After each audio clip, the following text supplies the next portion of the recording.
With a giant claw powerful enough to punch through metal, a mouthful of crocodile-like teeth, and a sail on its back, it is the biggest, baddest, weirdest dinosaur you've never heard of.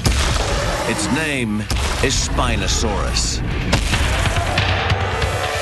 Now we unravel its deadly secrets as we resurrect a monster.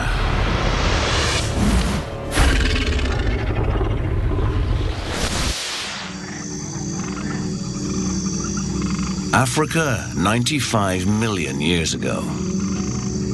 Another day in the dino killing fields. Paralititans are gigantic lumbering plant eaters. Their size keeps the adults safe.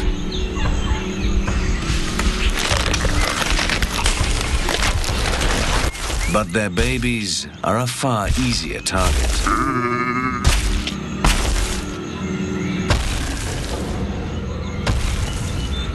Rugops, a 9-meter-long killing machine, is on the hunt.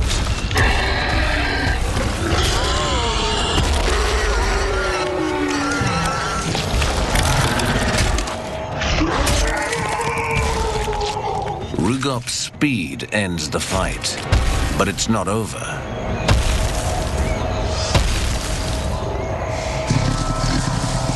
In this land full of giant killers, there is always a bigger beast. Enter Spinosaurus.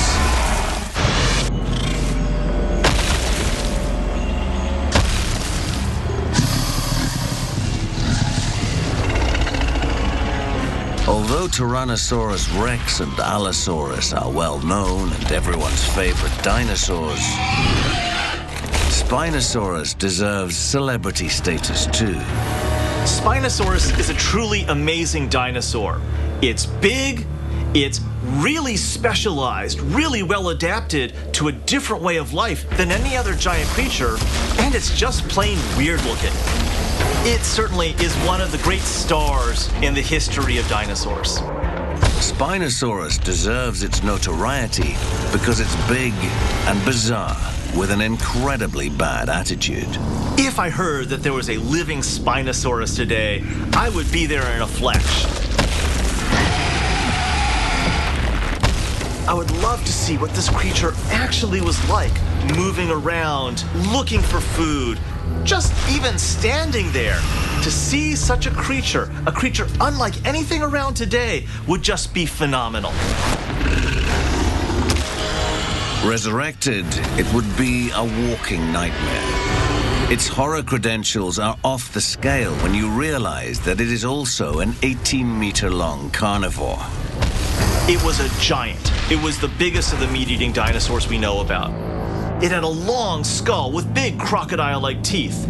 It had massive arms with huge claws. And it had these really weird, elongate spines coming out of its back to form a sail or a fin. Things that make it distinctive compared to all the other giant dinosaurs. How could this amazing creature be so unknown? The answer is simple. The fossil evidence that could confirm its alpha status was obliterated. There is no complete skeleton, just a few fragments of fossils. In order to bring Spinosaurus back to life, we must go beyond the fossil record and build him from the inside out. We'll use high-tech imaging to look inside the few fossilized bones that do exist. And we'll use robotic monsters to try to understand how it hunted and killed. Look at those teeth. How are they shaped? How would those teeth pierce through flesh? Look at those jaws. How do those arms operate? How deeply could those claws penetrate? What we do know about Spinosaurus is that it was weird and it was big. This is where the story of Spinosaurus begins, in the Sahara Desert in Egypt. In 1911, German paleontologist Ernst Stromer began unearthing the first and only fossil bones of Spinosaurus.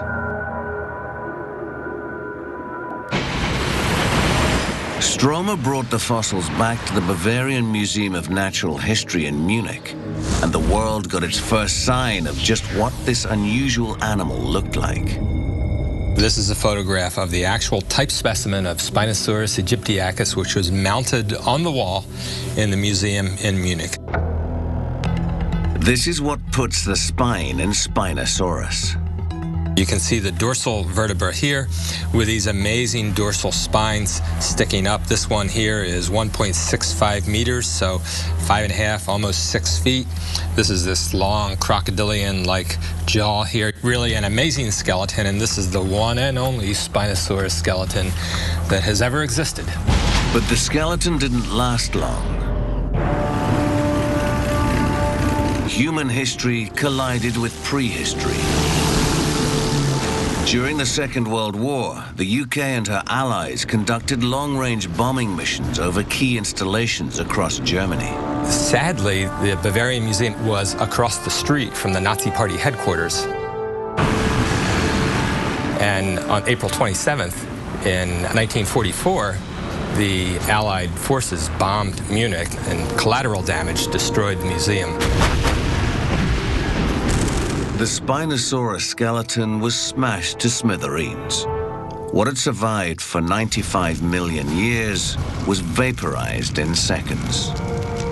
Since there are only a few bits and pieces known from the original Spinosaurus, it's pretty difficult to put it together. What we need is a link. What we need is something to tie those pieces together. The few photographs of this amazing discovery have inspired our team. They provide a foundation that allows us to resurrect a megabeast. But these photos raise questions about how this predator hunted and killed. Why were its jaw and teeth so different to those of other carnivores? Unlike a typical meat-eating dinosaur, it's got this long, very crocodile-like snout and cone-shaped teeth, rather than the railroad spike-like teeth of T-Rex.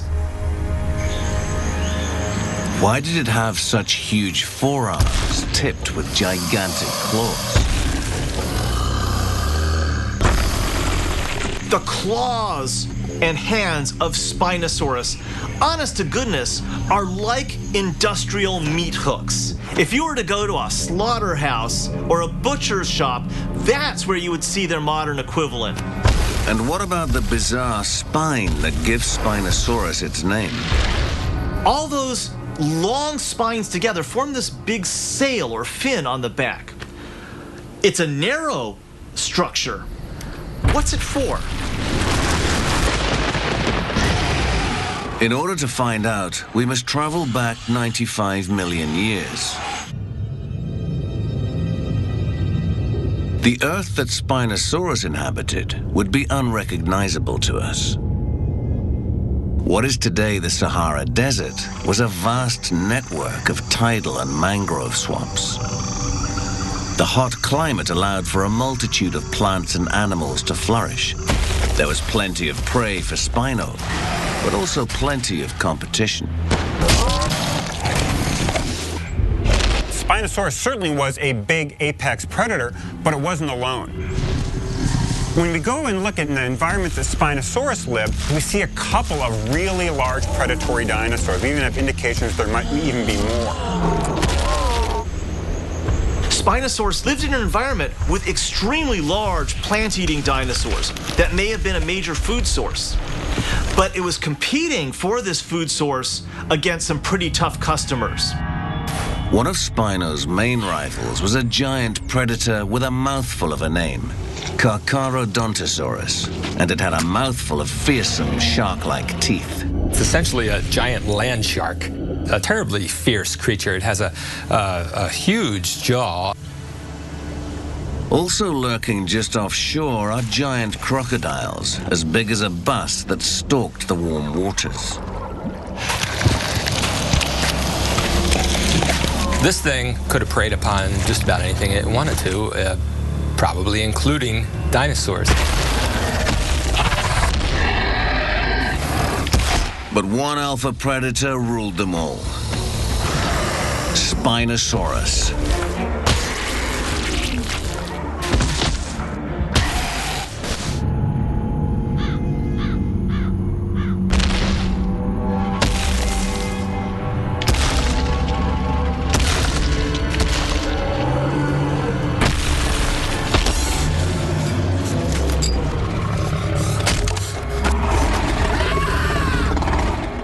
We may have resurrected a monster, but we're lucky that 95 million years separates us from this huge killer.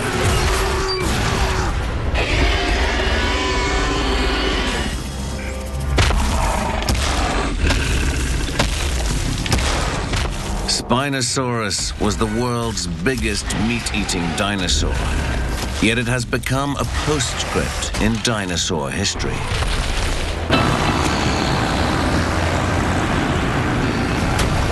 The most complete fossil of Spinosaurus was obliterated by bombs in the Second World War. And without the fossils to ensure its immortality, Spinosaurus has turned into the most amazing dinosaur you have never heard of. But scientists have continued to try to uncover more about this massive creature and its weaponry. Paleontologists have to rely on a number of different lines of evidence to try to reconstruct any fossil creature. We can look at its closest living relatives, things like birds and crocodiles, and see what traits they have. And it's by these ideas and by some speculation that we can resurrect an extinct animal.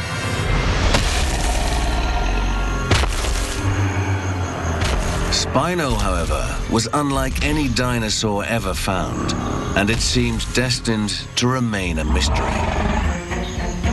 Amazingly, the missing link to this remarkable creature was found not in Africa, but more than 3,000 kilometers away in the English countryside. In 1983, in a clay pit in Surrey, an amateur fossil hunter named William Walker discovered a huge claw from a predatory dinosaur. It was dubbed Baryonyx. Baryonyx appeared to be a very singular dinosaur with a very long snout packed with dozens of teeth. Very peculiar anatomy overall, with very robust forelimbs that carried a very large, powerful claw on the thumb.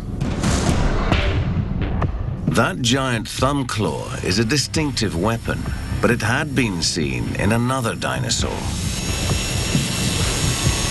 Some astute paleontologists recognize some intriguing similarities between this new English dinosaur and Spinosaurus.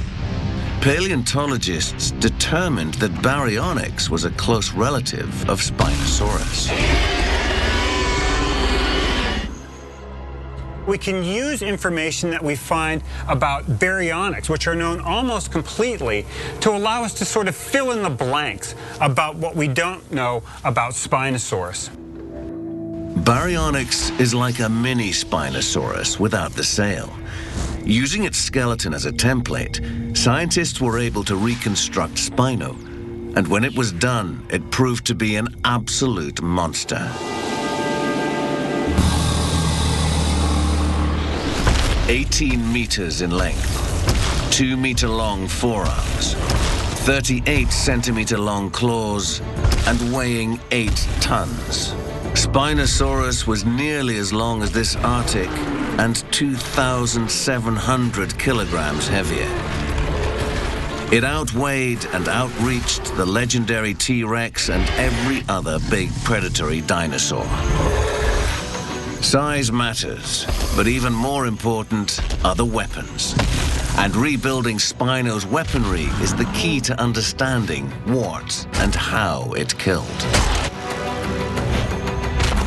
When paleontologists want to find out how prehistoric predators attack and kill, the teeth reveal all. Scientists study teeth the same way a detective looks at a murder weapon. Length, shape, number, the way they point in the jaw. all give clues to how an animal kills. But for years, Spino's trail was cold. With no fossil teeth to examine, there was no chance of working out how the beast killed. Then science got a lucky break. In 1975, Spinosaurus fossil fragments were discovered in the Kem Desert in Morocco. And these fossils had teeth, the clues scientists needed. At the Museum of Natural History in Milan, Italy, a team of paleontologists led by Cristiano Dal Sasso examined these teeth. They discovered that their conical shape and spacing made them perfect for grabbing, puncturing, and gripping, not the smash, tear, and slice manner that characterized the jaws of a T-Rex. When we look at the skull of T-Rex, we see a skull that is really built for power and for delivering a tough bite. With Spinosaurus, what we see is, in fact, a much different arrangement. This skull is not arranged to really direct forces back into the skull, but rather the teeth are arranged much more for grabbing and holding.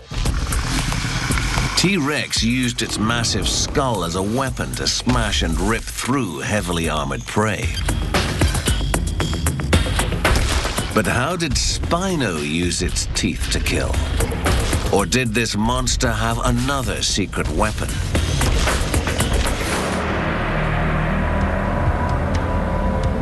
Our scientific team is bringing this mega beast back to life to answer these questions.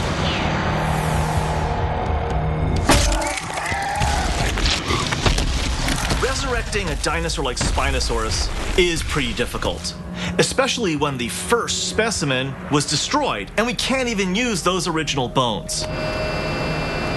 Recently discovered skull fragments reveal that Spino didn't bite like other big dinosaurs.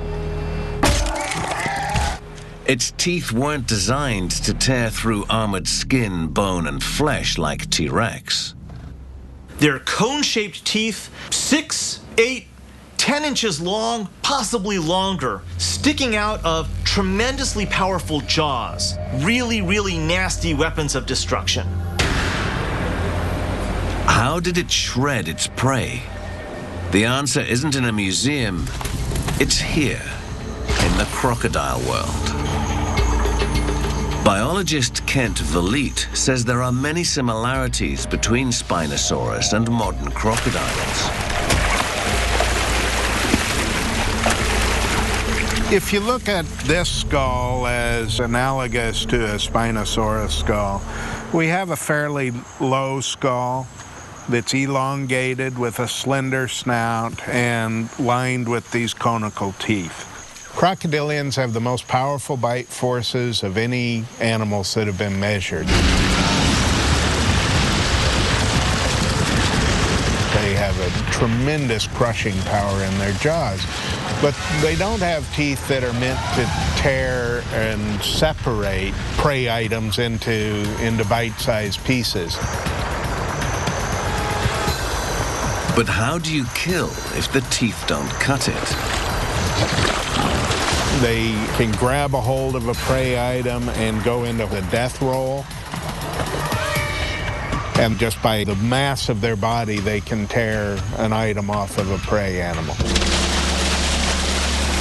Tearing an animal to bits in a death roll is brutal yet effective.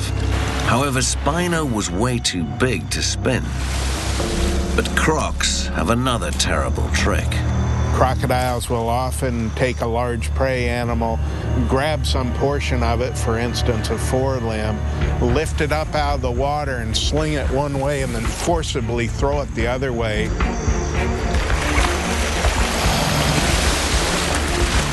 And the mass of the prey animal tears the limb away. They swallow that, they go find the body and do that again. Crocodiles literally shake their prey to bits. And it seems Spinosaurus used a similar technique. When Spinosaurus got its jaws onto its victim, it would pierce through the meat with those conical teeth. It would thrash its skull back and forth, yanking out chunks of meat, and as it's thrashing back and forth, that victim's neck could be broken. So between the meat being pulled out and the thrashing back and forth, that victim would not last very long. 3 times as long as the biggest living crocodile and 6 times as heavy, this dinosaur had monstrous power. And Spinosaurus had another advantage over crocodiles. For such a titan, it was faster than any of its typical prey. It needed to be, as Spinosaurus lived in a hyper-competitive hunting ground, where even lumbering prey like paralititans were surprisingly well armed. They could use their tails like giant clubs. A whack with the tail from one of these giants was like getting smashed with a telephone pole. So this 8-ton, 18-meter beast with a sail on its back needs to be both quick and maneuverable. And it's all in the feet. This is an adaptation for speed and for forward locomotion. So if you look at the leg and the foot of a meat-eating dinosaur, it's all about moving forward. To keep 8 tons of speeding Spino on track, the monster's hips and leg bones evolved to withstand huge stress and torsion.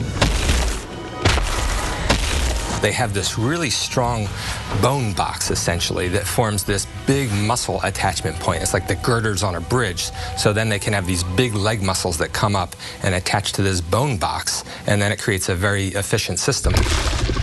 With flexible feet, immense legs, and reinforced hips, Spino was a phenomenal running machine. If Spinosaurus was coming for you, you'd better learn how to hide. If you ran in a straight line and it was chasing you, it would get you, unless you were an Olympian athlete, and then you've got a chance to book away from it faster than it could run. Unfortunately, we're at the right height for it to grasp, to snap out with those jaws. All dinosaurs were swift movers compared to a lot of modern creatures. It could catch any one of us. A picture is emerging of a fast and furious killer. Quick enough to hunt down prey, strong enough to shake it to bits. But this monster has more terrible secrets that must be explained. Each of its arms, bigger than a grown man, was tipped with 3 massive meat hooks. How did Spino use them? And just how much damage could they inflict? And just what happened to the biggest killer dinosaur ever to exist?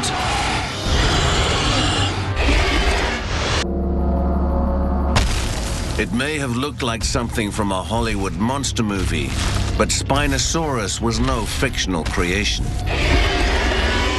And it's a mega monster of which you've probably never heard. The biggest predator that has ever stalked the Earth. So we can be thankful that it never heard of us. We're scientifically resurrecting this creature and have re-examined its almost 2-meter-long jaw. But it had another formidable weapon. Huge razor-sharp claws on muscular arms.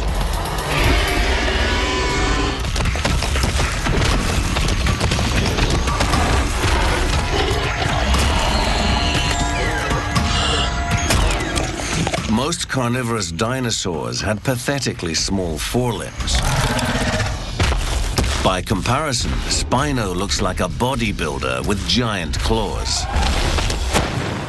Today's big land predators are things like polar bears and grizzly bears and Siberian tigers. And all of them have some pretty impressive claws. Claws that can make short work of a human being like us. But those claws are pathetic against the gigantic talons of Spinosaurus. Do these claws hold the key to understanding this creature's place at the top of the food chain?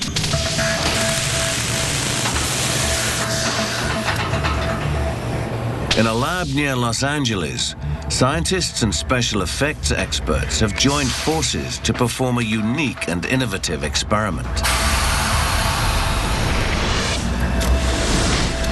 Paleontologist Dr. Matt Lamanna and the special effects team, led by designer Kim Hicks, are attempting to bring Spinosaurus back to life. This is a reconstruction of the arm of Spinosaurus based on the largest known Spinosaur individual.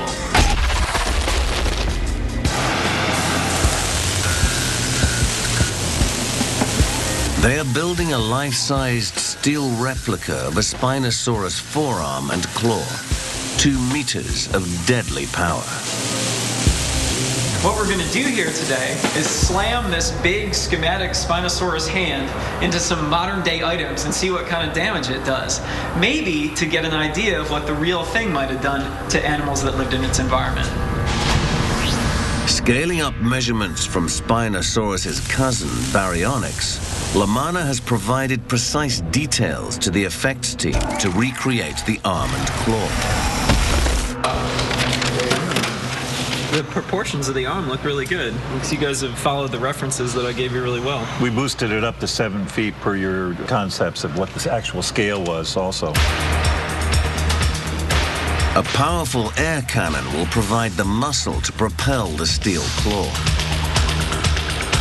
The entire device is anchored to the concrete floor using 17 12mm bolts. If this thing gets loose, it could seriously hurt someone. Well, we have a 7-foot radius, so the tip is going to move a lot faster than the actual thrust of the armature, and we've got about a 12-inch thrust on the armature.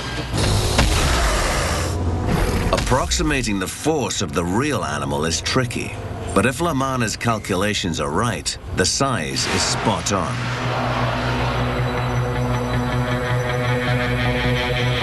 The other real danger is the unexpected return of the hand. When you're not looking, it's kind of like a boom on a sailboat. If you're looking the wrong way and it comes back across the ship, it'll knock you out. Yeah. First to feel the claw's force, 2 pieces of ballistic gel. The dense gel will simulate the skin and muscle layer of a dinosaur. Look at the size of the wounds that our Spinosaurus hand is making in this simulated carcass. This penetrated really deeply just with me pushing it. Finally, it's time to strike.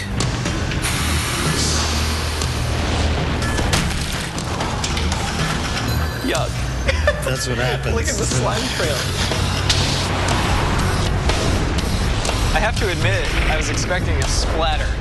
But I think what we got is even more impressive in the sense that the depth of this wound, the like long, jagged wound that this yields. Imagine you're the body of a big animal, something that gets hit with that, and that's a devastating wound.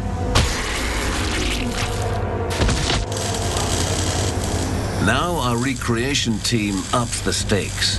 They want to see the upper power limit of Spinosaurus's strike force. The claws easily ripped into flesh, but could they have slashed through the armored skin of prehistoric prey? To simulate dinosaur armored skin, we're using a steel car door, which will really test Spino's power.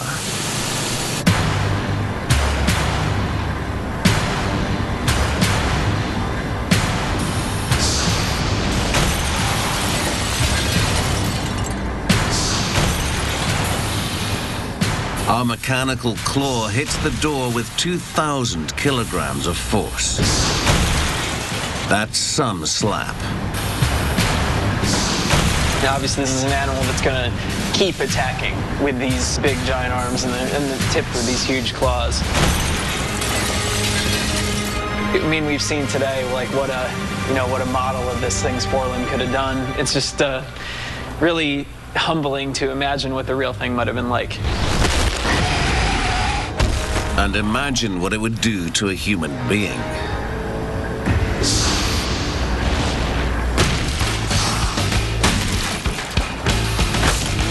animal would want to be on the receiving end of that mighty hook. But there's still one big mystery to explain.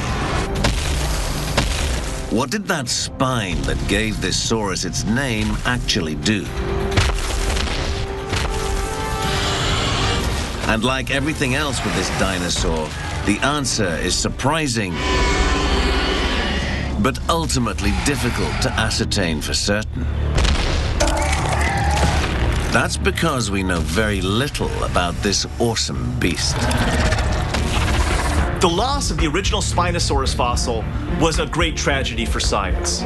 And so, for many decades, we've missed what it is that makes Spinosaurus so interesting because we couldn't look at its bones.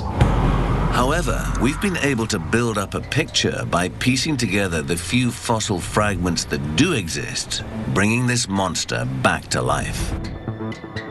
But there's something missing from our resurrection of Spinosaurus. We've yet to learn the purpose of that spiny sail. Paleontologists often find direct comparisons between the features of living animals and prehistoric creatures, but not in this case. Since nothing in the world today has a sail like Spinosaurus, paleontologists are forced to speculate on the possible functions of this structure. So what was the purpose of Spino's sail? The answer could lie in the fierce climate. This is a time when the world was very, very hot, hotter than it is today. And so if a creature is vigorous, if a creature is moving around a lot, it's going to have a cooling issue. And a prehistoric predator like Spinosaurus was constantly on the move. Nature has provided a way for some animals to cool off. For example, elephants flap their ears to help shed heat. Spino's sail may have had a similar role in its superheated climate. A structure like a sail gives a huge surface area without much addition of volume. It can remove heat. Hot blood flowing through the skin covering the vertebrae releases heat before it returns to the body. Another theory is that instead of being a device to keep cool, the sail was a way for males to attract mates. It's quite common in animals for males to sport extravagant horns or elaborate plumage to attract females. Spino's sail could have been the equivalent of a peacock's tail. It could show off against maybe other Spinosaurs, maybe in tests of showing off which is the better Spinosaurus, which is the dominant one, which one gets all the girls or whatever it is. But with only one skeleton ever discovered, it's impossible to know if the sail was found only on male Spinos. But a radical new theory for which the sail may have been used has been suggested by Italian scientists studying the only existing fossilized vertebrae, fishing. That's right, many paleontologists believe Spinosaurus was not only the world's biggest carnivorous dinosaur, but the biggest fish catcher too. Some fish-eating birds like herons use their wings to create shadows while standing in the water. Fish are attracted to these dark areas, and when they swim near, the birds grab them with their beaks. Could Spino have used its fin in the same way, and then used its teeth and claws to catch the kill? In an attempt to answer this question, Cristiano Dal Sasso and his colleagues examined the Spino jaw fossil. They discovered an intriguing feature that supports this theory. The snout is covered with a number of enlarged pits. These pits have been found only in the Spino family.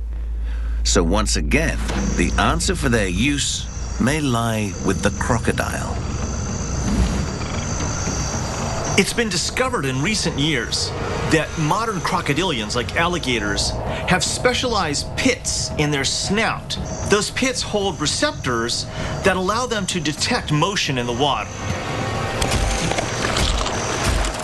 Now, there are also lots of pits in the snout of Spinosaurus. And it may be that in Spinosaurus, we have the same type of sensory features. But how can we tell if Spino had these sense organs? How do you look inside a 95-million-year-old skull? The Italian scientists decide to use a CT scan to reveal the hidden structure of Spino's head.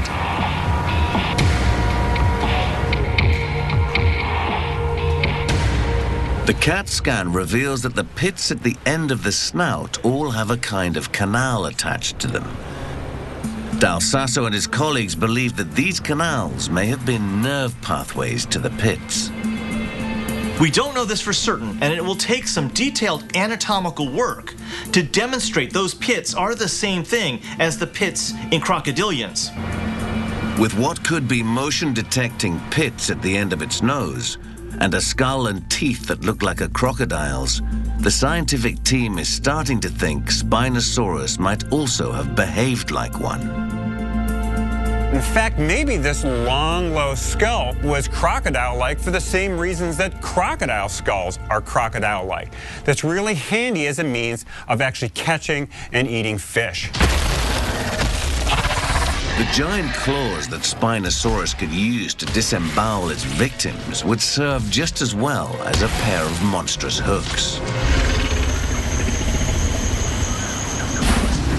Remarkably, the largest ever land predator was also a formidable water predator.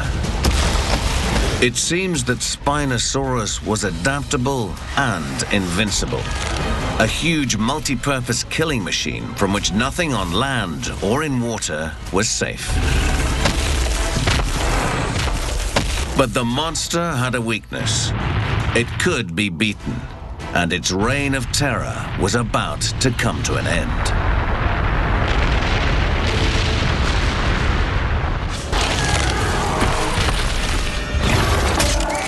Spinosaurus, the largest carnivorous dinosaur ever to stalk the Earth, but a dinosaur about which most people have never heard. It's another day for this mega alpha beast of 95 million years ago, and another battle for it to maintain its supremacy.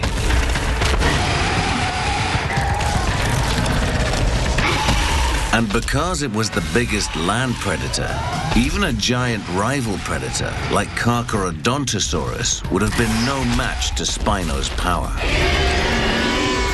Spinosaurus, given its huge size, probably could have muscled away a Carcharodontosaurus from its kill. We've seen that Spinosaurus was the perfect killer, with jaws, claws, teeth, and speed that easily dominated the Cretaceous landscape. But about 95 million years ago, and within the blink of an eye in geological time, this monster disappears. Spinosaurus was the last of its kind. It was really good at what it did, but the problem is the world changed around it, and Spinosaurus and its lineage didn't adapt. A chain of earth-shattering events caused temperatures to plummet. The sea receded, which meant that Spino's lush habitat changed for the worse. Sea level dropped and the habitat of Spinosaurus was degraded. Essentially, the niche of an organism is an economy, and that economy can run just great for 1 million years, and then something can get out of balance, and there goes that organism. First to die off are the big plant eaters like Paralititan, and this makes finding food difficult for Spino. And when you're this big, you need to eat all the time. The massive size of Spinosaurus is becoming more of a problem than an asset. It was only equipped to kill increasingly scarce big prey. Smaller predators like rugops could handle the climatic change. Spinosaurus was forced to scavenge, and its size was no help against a pack of small, agile predators.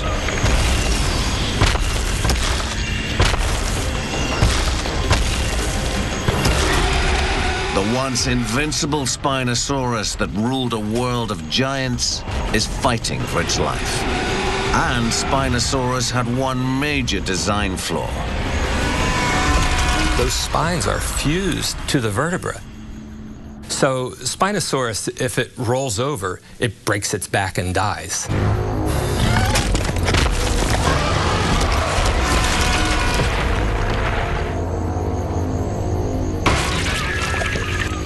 Spino's amazing sail, whether used for cooling, courting, or fishing, is a symbol of a creature that is too big and too specialized to live in a rapidly changing environment. 95 million years ago, the world changed, but Spinosaurus could not change with it. The adaptations of Spinosaurus, including its gigantic size, made it really successful when times were good. But when times changed and the environment changed around it, what had been an advantage turned into a liability. And its size and its specializations were just the wrong thing for that environment. It was too big to survive anymore. So it doesn't matter that Spinosaurus is as dominant as it is.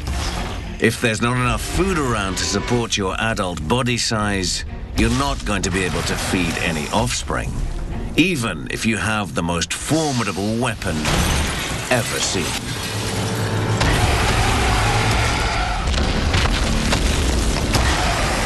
And if you don't have babies, you eventually become extinct.